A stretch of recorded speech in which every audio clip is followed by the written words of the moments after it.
Yang terhormat, Bapak dan Ibu dari Jaringan Sekolah Islam Terpadu Wilayah Banten, serta teman-teman yang menonton video ini yang saya cintai. Bismillahirrahmanirrahim. Assalamualaikum warahmatullahi wabarakatuh. Alhamdulillahirrabbilalamin. Wabihi nasta'inu ala umuri dunya waddin.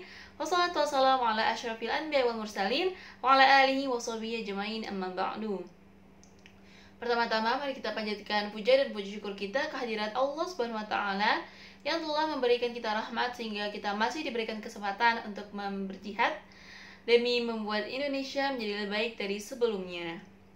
Salawat dan salam tak lupa kita curahkan kepada Nabi kita, Nabi Muhammad SAW.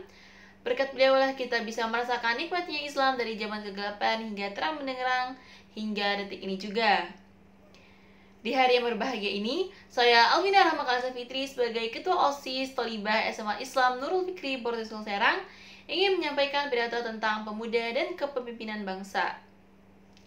Teman-teman semua, kita semua bisa melihat sendiri beberapa pemimpin sekarang yang semena-mena dengan amanah yang diterimanya. Hal ini dapat terjadi karena beberapa faktor, yaitu ada yang hanya karena ingin jabatannya saja, yang dimana itu bisa menjadi kebanggaan bagi dirinya sendiri. Kemudian ada juga yang hanya ingin profit yang didapatkan ketika menjadi seorang pejabat, apalagi jika menjadi pejabat yang tinggi nih. Nah, semoga kita semua tidak menjadi pemimpin yang seperti itu ya teman-teman. Amin. Teman-teman sekalian, kita semua terlahir di bumi adalah untuk menjadi seorang khalifah atau seorang pemimpin. Seperti yang terdapat dalam Al-Quran, surah Al-Baqarah ayat 30 yang berbunyi, A'udzubillahi minasyaitonirrajim. Bismillahirrahmanirrahim. Wa idh qala rabbuka lil malaikati inni ja'ilun fil ardi khalifah qalu wa taj'alu fiha man yufsidu fiha wa yasfiku ad-dima wa nahnu nusabbihu bihamdika wa nuqaddisu lak qala inni a'lamu ma la ta'lamun. Yang artinya, dan ingatlah ketika Tuhanmu berfirman kepada para malaikat, aku hendak menjadikan khalifah di bumi. Mereka berkata, apakah engkau hendak menjadikan orang yang merusak dan menumpahkan dari sana, sedangkan kami bertasbih memujimu dan menyucikan namamu. Dia berfirman, sungguh aku mengetahui apa yang tidak kamu ketahui. Teman-teman semua, saya yakin dan pasti kita sebagai pemuda akan menjadi pemimpin yang baik, yang taat kepada Allah SWT. Sebelum itu, kenapa saya harus pemuda? Kenapa pemuda yang selalu diharapkan?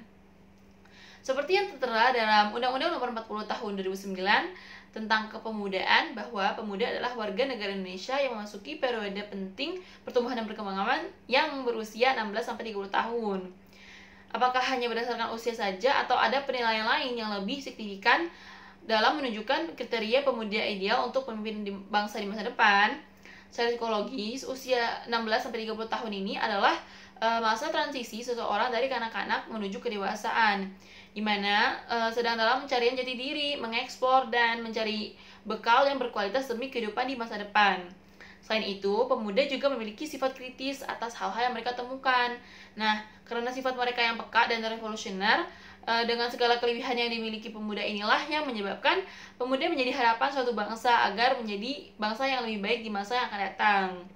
Teman-teman sekalian, ada beberapa sikap dan sifat yang harus kita miliki untuk menjadi seorang pemimpin, yaitu yang pertama, self-control. Saat kita menjadi pemimpin, kita tidak hanya akan dihadapkan dengan satu hal saja, pasti bisa jadi dua sekaligus atau lebih. Hal yang dimaksudkan di sini itu bisa berupa cobaan atau prestis yang mungkin dimana jika kita memiliki sikap self-control, maka segala urusan kita insya Allah akan berjalan baik-baik saja. Misalnya, kita harus bisa mengendalikan emosi dan juga mengendalikan hawa nafsu kita agar kita tidak egois. Nah, dan jika sebagai pemimpin, kita juga harus bisa memanajemen diri kita sendiri. Kita yang mengatur waktu, kita yang membuat pamflet atau tulis, jangan sampai waktu yang mengatur kita. Nah, lalu menjadi pendengar yang baik. Karena sebagai pemimpin, kita bukanlah seorang penguasa, melainkan bahasanya sebagai pelayan masyarakat yang dimana kita pasti mau memberikan yang terbaik buat masyarakat kita. Nah, misalnya dengan cara sering-sering melakukan evaluasi, terus tidak marah jika dikritik, nah kemudian memberikan kesempatan lain untuk berpendapat. Nah, karena sebuah tim yang sukses itu mereka tuh karena pernah berproses, mereka ingin berubah, dan mereka pasti pernah menerima kritikan. Kemudian komunikatif. Suatu kelompok atau suatu keluarga atau tim yang harmonis itu kuncinya adalah sabar dan komunikasi. Jika kita mendapat info apapun, langsung sampaikan. Nah, sehingga semua anggotanya tahu dan tidak terjadi miskomunikasi. Ini juga ada hubungannya dengan poin sebelumnya, yaitu berikan kesempatan yang lain untuk berpendapat agar semuanya lebih jelas, dan mungkin jika ada yang berkenan, kita dapat diskusikan lagi nih dengan cara musyawarah, dan mungkin kita akan merasa gimana gitu ya kalau misalnya dikritik. Nah, tapi seperti yang tadi di awal saya bilang, kalau misalnya kuncinya yaitu kita harus sabar, sabar ketika diberi kritik, atau sabar jika ada yang memberi masukan. Nah, lalu yang pasti kita sudah tahu nih, yaitu bertanggung jawab. Karena segala sesuatu yang kita kerjakan di dunia ini pasti akan dipertanggungjawabkan di akhirat nanti. Apalagi jika kita menjadi seorang pemimpin. Kita tidak bisa nih menomorsatukan diri kita. Nah, istilahnya tuh jangan sampai rakyat kita kelaparan, kita yang kenyang.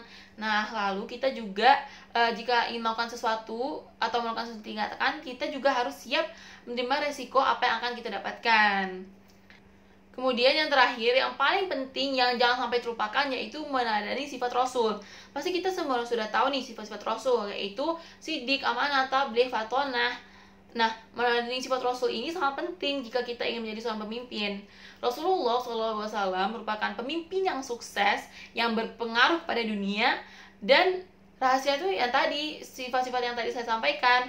Nah, Rasul selalu berkata jujur, tidak pernah mengingkar janji, cerdas dalam mengambil tindakan dan keputusan, dan selalu mengerjakan tugas-tugas apa yang diamanahkan kepada beliau. Nah, itulah tadi beberapa sifat dan sikap yang harus kita miliki sebagai pemuda untuk menjadi seorang pemimpin. Semoga kita semua bisa menjadi sebaik-baiknya pemimpin yang bisa membuat bangsa kita menjadi lebih baik, lebih maju lagi ke depannya. Dan ingat, pemimpin yang baik bukan tentang siapa yang memimpin, melainkan apa hasil yang telah diperoleh sama memimpin itu. Mungkin itu saja yang dapat saya sampaikan. Mohon maaf jika ada kekurangan atau kesalahan, karena kebenaran hanya datang dari Allah Subhanahu wa taala. Terima kasih. Wassalamualaikum warahmatullahi wabarakatuh.